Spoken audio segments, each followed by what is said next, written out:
Welcome to Walking the Earth, Turkey. Today we are in Çanakkale, the Pottery Castle. This is a city that is split between two continents, between Europe and Asia. We are at the point where the Dardanelles, the Turkish Straits, the ancient famous Hellespont, enters into the Aegean Sea, which is part of the Mediterranean Sea actually.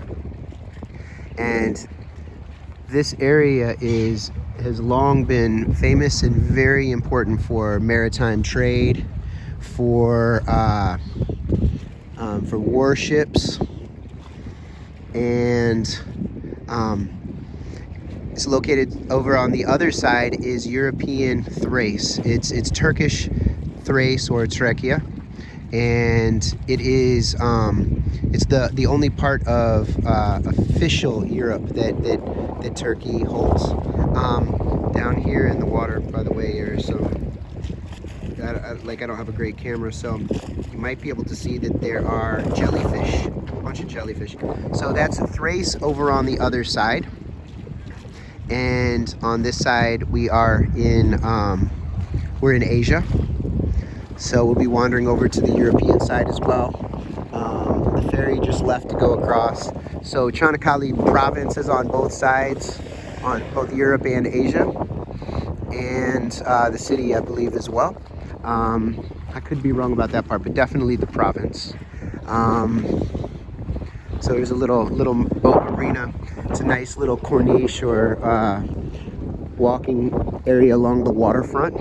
We're headed up toward the Trojan Horse from the movie Troy, starring Brad Pitt. So we're headed up there, and it's a little bit chilly today. Actually, a lot chilly. It's here we are in February, so it's winter time still. That's a nice boat. Looks cool. See a mosque down there, masjid. There are some masajid from the 13 and 1400s in the region. On this side, not far from here, is the site that scholars were doing some digging a century ago, trying to locate Troy, to find out if it really was historically accurate, or if indeed it was just a city of legend and mythos from Homer, from Homer's epics.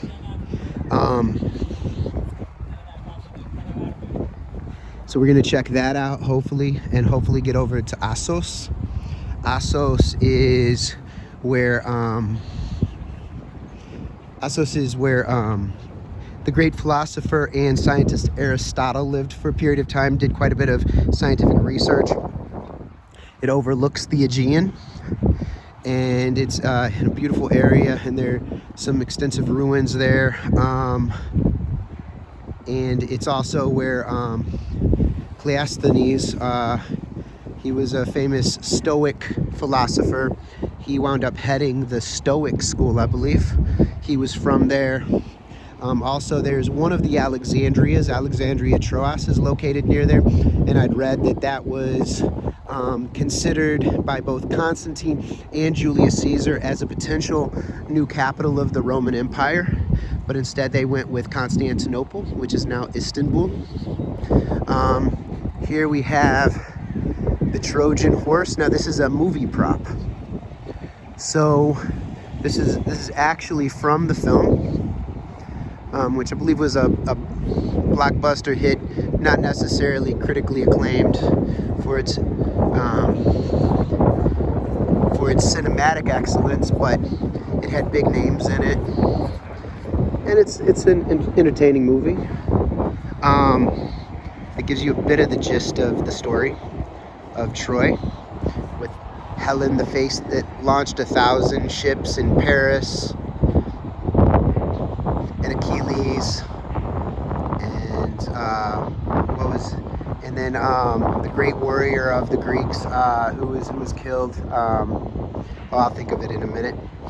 But So this is actually made out of fiberglass and steel.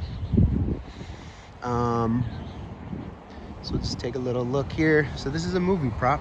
Looks like it's held up fairly well because it's quite a few years old now.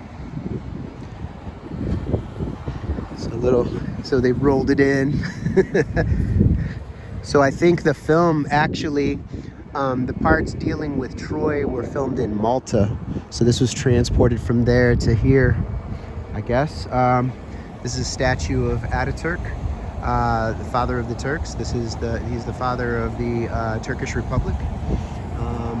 And he was a great Ottoman general. I believe he was the only general that never lost a battle, is what I'd heard. I don't know a whole lot about Ataturk, except that he was extremely influential.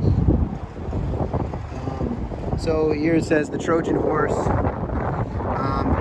The ancient city of Troy, where the Trojan War took place, is narrated in the legend of the Iliad by Homer. It's about 25 kilometers to the south of Canukkale. No matter what the real reason for Trojan War was, as stated in the legend attributed to the abduction of the beautiful Helen, in fact, it was the wealth of Troy. The Achaeans, who had failed to capture this wealthy city at the end of a war lasting for 10 years, finally achieved it through a devious plan. They made a wooden horse in which they hid their own warriors and left it in front of the gate of the city. They also sailed away on their ships to beyond of the Tenedos. Next morning, it was silent everywhere. When the Trojans woke up, they saw a wooden horse, not Greek ships, in front of the rampart gate. After a little hesitation, they brought it into the town and celebrated in honor of this event. When almost everyone got drunk and fallen asleep after a splendid entertainment, the Greek warriors came out of the wooden horse, opened the city gates for their own warriors waiting outside, and set Troy on fire and plundered it. This event affected people so much that after hundreds of years, it became a legend and the subject of various works of art, including cinema. The film Troy, a Warner Brothers production, broke box office records when it was first released in 2004. This model horse used in the movie Troy, in which Brad Pitt acted the leading role of the Greek warrior Achilles, has been on display in our city from September 15, 2004. Oh, this is the warrior I was trying to think of from the Greeks was Ajax. So anyway, so this is the Canukkale waterfront. And let's see what this is. If this is like an envisionment of Troy, or if this is supposed to be ancient Dardanelle, I think that's what it was called, where the Dardanelles went past. So yeah, this is a replica, like an envisioned replica of Troy, the Great Walled City. And so it gives a little information about the national park in the area. So then we've got a type of a solar clock here, with a pyramid. That's interesting, a solar clock. Looks like it's got bits of marble in it and other types of stone. I don't know anything about it, but so anyway, there's a bridge up a little ways. It's the 1915 Canukkale Bridge that goes between Europe and Asia. It's quite chilly out here, so I was hoping for some sunshine today. So go ahead and take one last look. So Canukkale, and it's a decent sized city. So one other thing before going, this city, like I said, this has been a place of where ships have been going through the straits for thousands of years, for reasons of trade, of war, of exploration. And so this would, this city, this type of city would have been an important place to disembark for some rest, relaxation, for buying and selling of goods. There would have been,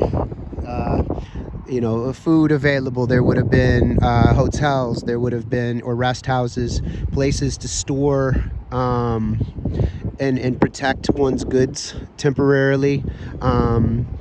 To fix ships and to reload and resupply. There would have been ladies of the night. There would have been, you know, some brothels. There would have been pubs, bars in the area. People to have a little R&R, a little unwinding time. I mean, this is the land of the ancient Greeks, so wine would have flowed. So this area has been inhabited for quite a long time. So here we are on the Aegean Sea, where the Dardanelles flow out into the Aegean from the Sea of Marmara up north.